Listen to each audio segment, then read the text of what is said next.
अगर मैं ये कहूँ प्लास्टिक ये सिर्फ एनवायरनमेंट में नहीं है, ये अपने शरीर के अंदर तक भी पहुंच चुका है, क्योंकि रिसेंट रिसर्च ने प्रूव किया है माइक्रो प्लास्टिक ब्लड सेल्स ये ब्रेन, लंग्स, टिश्यूज यहाँ तक डिटेक्ट हो चुका है। अब ये अपने शरीर में पहुंचा कैसे, और ये पहुंचने के बाद ये अपने शरीर में क्या क्या चेंजेस हो रहे हैं, हम इस प्लास्टिक को किस तरीके से कंज्यूम कर रहे हैं नोइंगली अनोइंगली, आज हम इसी बारे में बात करेंगे और समझेंगे ये माइक्रो प्लास्टिक फेनोमेना एक ह्यूमन बॉडी के अंदर किस तरीके से रोल प्ले कर रहा है और इसको हम किस तरीके से और किस हद तक हम इसको डील कर सकते हैं। सोचिए ये माइक्रो प्लास्टिक्स आते कहाँ से? सुबह उठे तो प्लास्टिक के बोतल में पानी, उसके बाद चाय पीना है प्लास्टिक के कप में चाय, उसके बाद ऑफिस जाना है तो जो टिफिन है वो भी प्लास्टिक का, अच्छा जिसके लिए वो जो स्पून यूज करना है वो भी प्लास्टिक का, उसके बाद जो टी कप्स में जो टी बैग्स यूज करते हैं उसमें भी प्लास्टिक, उसके साथ जिसमें खाना गर्म करना है वो माइक्रोवेव, उसके अंदर जो रखने वाले बर्तन है वो भी प्लास्टिक, उसके बाद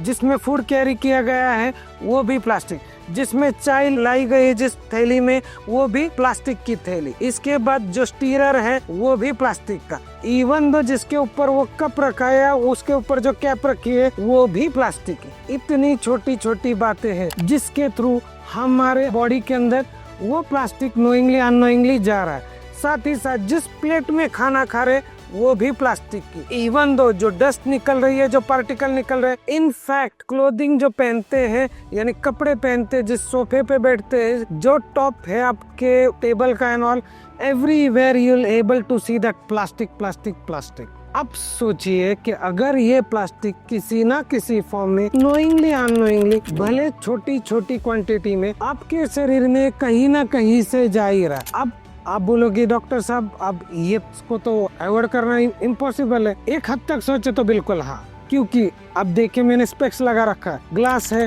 फाइबर अगेन प्लास्टिक, फ्रेम है अगेन प्लास्टिक, घड़ी पहनो उसका बेल्ट है चाहे उसकी केस है फिर भी प्लास्टिक, मतलब प्लास्टिक एक तरीके से हमारे लाइफ का एक जिसको हम डिस्कनेक्ट नहीं कर सकते ऐसा हिस्सा बनते जा रहा है। लेकिन ये बात भी उतनी समझने आवश्यक है कि इसका जो बेनिफिट हम ले रहे हैं उसके अगेंस्ट में हमारे हेल्थ के लिए भी एक तरीके से एक समस्या ये पैदा करने की फिराक में है। अब आप कहेंगे कि लाइफस्टाइल स्ट्रेस, एंजाइटी, वरी ये सब चीजें तो इम्पैक्ट करती है, हमने सुना था, लेकिन अभी आप प्लास्टिक की भी बात कर रहे हो। देखिए एक बात तो तय है, ये बहुत सालों से चलते आ रहे स्ट्रेस, एंजाइटी, वरी, फियर, इसलिए आज हम उनका इम्पोर्टेंस देखते। कुछ साल पहले तक लोग इसको बोलते थे तो रूटीन है, ऐसे ही कुछ सालों के बाद हम इस बारे में बात करेंगे, पता है ये प्लास्टिक की वजह से बॉडी के अंदर चेंजेस हो गए। कुछ रिसर्च में पाया गया कि आपकी गट हेल्थ खराब होती है, इनफर्टिलिटी की शिकायत होती है, आपके इमोशनल बूस्ट है या इमोशनल चेंजेस है वो उसका कारण भी एक प्लास्टिक हो सकता है। साथ ही साथ ये प्लास्टिक आपके लाइफ के अंदर वो चेंज ला सकता है जिसको रिमोल्ड करना नेक्स्ट इम्पॉसिबल हो सकता है, क्योंकि it has capability to induce inflammation and that has ability to disrupt your immune system। अब इसको ठीक कैसे किया जा सकता है? सिंपल सा तरीका है, बेसिक चीजों को ट्राई करें, स्टील के बर्तन का इस्तेमाल करें, कांच का इस्तेमाल करके उसमें पानी पीने की कोशिश करें, मिट्टी के बर्तनों का इस्तेमाल करें चाय पीने के लिए या फिर कूलर का इस्तेमाल करें, ज्यादा से ज्यादा नेचुरल चीजों का यूज करें। साथ ही साथ कोशिश करें कि जो प्लेट्स आप यूज कर रहे वो भी किसी स्टेनलेस स्टील की बनी हो या फिर किसी पेड़ के पत्ते की बनी हो। कोशिश ये कीजिए जितना नेचुरल जाए उतना आपके लिए बेहतर रहेगा, जितना आप विचार सही करेंगे उतना आपको फायदा मिलेगा। याद रखिए अभी जो लोग ये ऑर्गेनिक बता रहे, what is that organic? That is what they you need to keep yourself away from the plastic means synthetic material and you need to